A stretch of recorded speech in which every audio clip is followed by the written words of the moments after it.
Praise the Lord, everyone. Praise the Lord. Praise the Lord. Amen. I want to thank each of you for joining with us for Friday's daily Bible study coming from Charlene's Outreach Ministries. Our lesson for today is delivered from perilous threats. Delivered from perilous threats. Coming from Isaiah 37, verses 6 through 38. This is lengthy, so we're going to kind of speak through it quite swiftly. We're going to combine it closely together and move right along in the lesson. Amen. And we are talking about they're talking about Hezekiah and Judah making it through, and from Friday up until Sunday, all of this will be leading up to and combining together to pull this lesson to a perfect fit. Amen. As we look at this portion here of the being delivered from the perilous threats. Amen. We're going to have prayer, then we're going to move right into the lesson. Dear God in heaven, we thank you, Father. We thank you for all the many blessings that you bestow upon us. We thank you for making a way out of no way. We thank you for leading and guiding us in your true path of righteousness, Father. We thank you because you are wonderful and that you are our counselor. We thank you, Father, that you are God Almighty and beside you there is none other. We thank you, Heavenly Father, for making a way out of no way, leading us and guiding us in your true path of righteousness. We thank you, Father, that you are our everlasting Father and our Prince of Peace, Father. We thank you for opening our eyes that we see, our ears that we hear, and giving us wisdom, knowledge, and understanding from on high as we study and meditate on your word, Father. We thank you, Father, that we will follow in your footsteps. In the mighty name of Jesus Christ, we pray. Amen. All right, we're going to move right into this lesson and go as briskly as possible. Amen. Delivered from perilous threats come from Isaiah 37 verses 6 through 38. Verse 6 and 7 says, And Isaiah said unto them, Thus shall ye say unto your master, Thus saith the Lord, Be not afraid of the words that thou hast heard, wherewith the servants of the king of Assyria have blasphemed me. Behold, I will send a blast upon him, and he shall hear a rumour and return to his own land, and I will cause him to fall by the sword in his own land. Amen. Throughout this lesson, we're coming up to this portion of the lesson. It is Isaiah is the prophet during this time, and Hezekiah is sending word to him, asking him what is to come about with the Assyrians that come up and threaten them, and Isaiah is sending them word back of what God has said to him concerning them, and that they are not to worry. Amen. So as we start Friday's lesson, we move knowing that God is going to make a way. Amen. And so the Lord then assures the king through Isaiah that there is no reason to fear the king of Assyria. The Lord will send a spirit, perhaps of apprehension, upon Sennacherib, so that hearing a rumor, he will return to his own land and there be killed. Amen. Verses 8 through 13 reads, So Rabshakeh returned and found the king of Assyria warring against Libnah, for he had heard that he was departed from Lachish. Forgive me with the pronunciation of some of these words in the Old Testament is kind of difficult. Amen. And he heard say concerning Tirhakah, king of Ethiopia, he is come for to make war with thee. And when he heard it, he sent messengers to Hezekiah, saying, Thus shall ye speak to Hezekiah, king of Judah, saying, Let not thou God in whom thou trustest deceive thee, saying, Jerusalem shall not be given into the hand of the king of Assyria. Now, we see here that this Rabshakeh is considered the title of the person that's come. It's not their name, it's their title. Amen. And it's in a Hebrewic, Greek terminology. Amen. And it's telling them, hey, you can't depend on your God. That's what they're telling the Hezekiah and Isaiah about their God. Amen. And said, Behold, thou hast heard, verse 11, that the king of Assyria have done to all lands by destroying them utterly, and shall thou be delivered? He's saying that no matter what you believe, we done destroyed everybody else. What makes you think that you any different? Amen. Have the gods of the nations delivered them which which my fathers have destroyed, as Gozan and Haran and Rezpha, and the children of Eden, which were in Tel-Assar. Amen. Where is the king of Hamath, and the king of Arphad, and the king of the city of Sepharvaim, Hannah and Ivah? Amen. These are different kingdoms that they have destroyed. Amen. But he's saying, okay, you looking at these kings, but they say they serve does not serve a living God. We serve a living God, so it has nothing to do with us what they went through. Amen. It's when the Rabshakeh, the leader, the governor, that was sent to speak to Isaiah and Hezekiah and all those of their nation at that time, is it leaves Jerusalem to rejoin Sennacherib. He finds that the latter was redirected at his fighting from Lachish to Libnah, 10 miles to the northwest. Another part of the army, of course, is besieging Jerusalem. Amen. Jerusalem is going down because they are not seeking God for the situation. Amen. They have not turned back to God, but Judah is staying the course in following God, but Jerusalem is not. Amen. It said, then frustrated by a rumor that Tirhakah, an Ethiopian ruling in Egypt, has set out to attack him, Sennacherib sends messengers to Hezekiah with a blasphemous letter similar to the Daya tribe that Rabshakeh had delivered. He cites the following trusting in Jehovah by recounting the historic victories of the kings of Assyria. Verses 14 to 20 says, and Hezekiah received the letter from the hand of the messenger and read it. And Hezekiah went up unto the house of the Lord and spread it before the Lord. And Hezekiah prayed unto the Lord, saying, O Lord of hosts, God of Israel, that dwellest between the cherubims, thou art the God, even thou alone, of all the kingdoms of the earth. Thou hast made heaven and earth. Incline thine ear, O Lord, and hear. Open thy eyes, O Lord, and see, and hear all the words of Sennacherib, which hath sent to reproach the living God.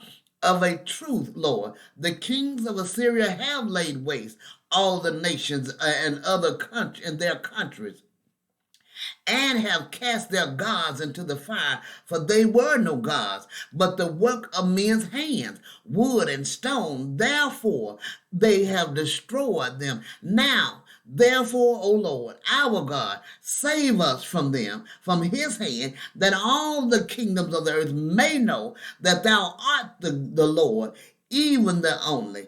Amen. And we know God, in this instance, God steps out and overbounds himself in things, way just as, kind of like when he drowned the Egyptians in the sea and the whole army was gone. This is another one of those victories in that proportion, amen, that God brings about. As we see, Hezekiah has the good sense to take the letter to the temple and spread it before the Lord. And he's going to lay out and pray and seek God. And say in a short but moving prayer that demonstrates the king's great faith, he asks God to save Judah from the king of Assyria, so that all the kingdoms of the earth may know that you are the Lord and you alone. Amen. Verse 21 to 29 says, then Isaiah the son of Amos sent unto Hezekiah, saying, thus saith the Lord God of Israel, whereas thou hast prayed to me against Sennacherib, king of Assyria, this is the word which the Lord has spoken concerning him. The virgin, the daughter of Zion, has despised thee and laughed thee to scorn. The daughter of Jerusalem has shaken her head at thee. Whom hast thou reproached and blasphemed? And against whom hast thou exalted thy voice, and lifted up thine eyes on high, even against the Holy One of Israel? By thy servants hast thou reproached the Lord, and hast said, by the multitude of my chariots am I come up to the height of the mountains of the side to the sides of Lebanon, and I will cut down the tall cedars therefore, and the choice of trees thereof, and I will enter into the height of his border, and the forest of his Carmel. I have digged and drunk water, and with the sole of my feet have I dried up the rivers of the besieged places. Hast thou not heard long ago how I have done it, and of ancient times that I have formed it? Now have I brought it to pass that thou shouldest be to lay waste the fenced cities unto reunion's heap, ruinous heap. Therefore, their inhabitants were of small power. They were dismayed and confounded. They were as the grass of the field, and as the green herb, as the grass of the housetop, and as corn blasted before it be grown up. And as we know, many times back in the olden days, they did use grass and things to cover their roofs and stuff. So that's why they're saying the grass of the housetop, because the house literally did have grass on it. Amen. It said, but I know thou abode, and thou going out, and thou coming in, and thou rage against me, because thou rage against me, and thy tumult is come up unto mine ears. Therefore will I put my hook in thy nose, and my bridle in thy lips, and I will turn thee back by the way by which thou camest. Hey, hallelujah. God said, I'm going to turn you back to where you came from. As if from dust you came, and from dust you going to return. And said, Jehovah answers through Isaiah in a poem that first pictures Jerusalem as a virgin, taunting Sennacherib as he goes down to defeat.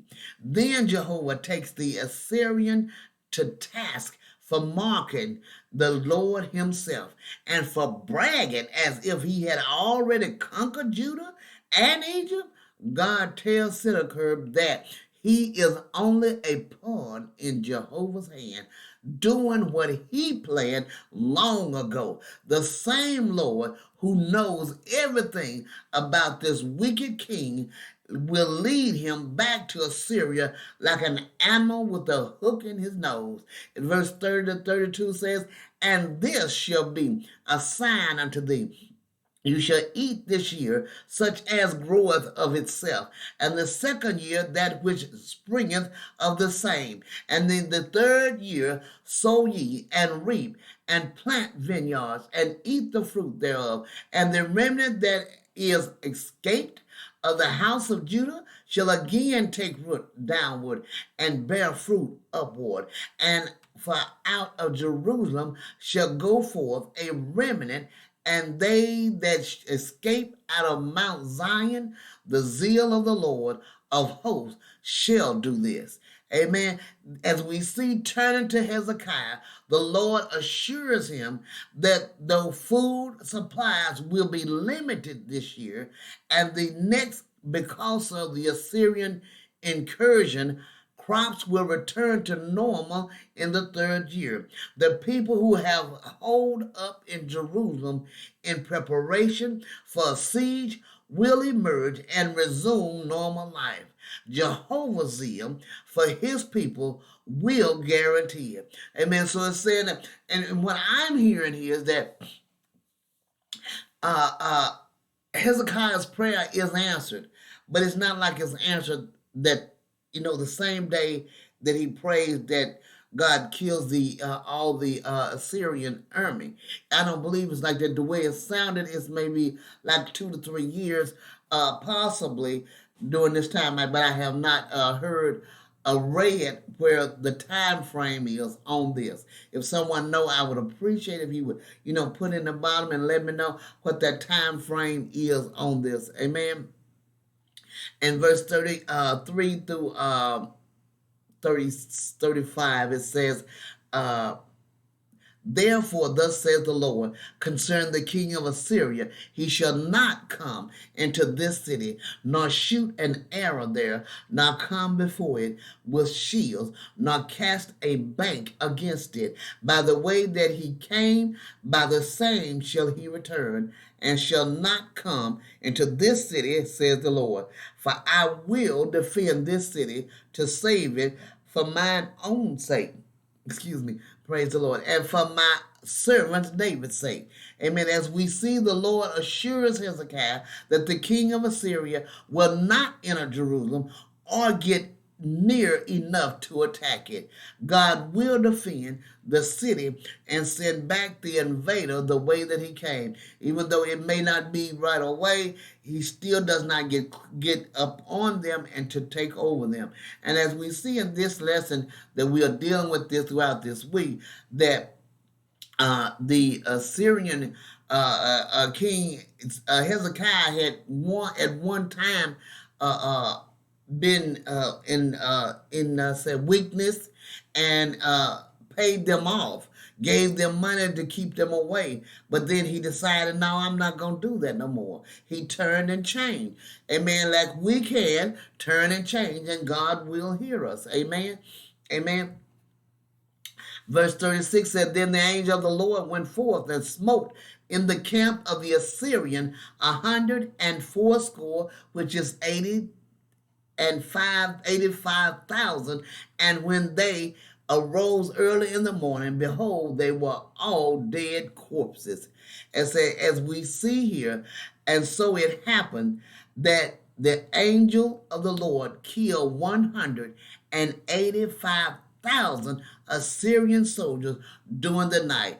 Now, like I said, I do not believe this took place. Like they went and prayed, and the same night that God killed them, because if they wouldn't have had a issue with food if that had been the case. If he had killed the 185,000 that right away, then why would they have to have issues with food and stuff for the 2 years? Amen. And said, as we notice, the angel, not a host of angels, killed 185,000 Assyrians. The amazing thing is the power of the angel of the Lord. You can easily see how silly it is to fear the world or Satan. All God has to do is to send that angel to protect us from hundreds of thousands of enemies. He did not just strike them, but kill them, because they were all dead corpses. But verse 37 and 38 says, So Sennacherib, king of Assyria, departed and went and returned and dwelt in Nineveh. And it came to pass, as he was worshiping in the house of Nisroch, his god, that Adramelech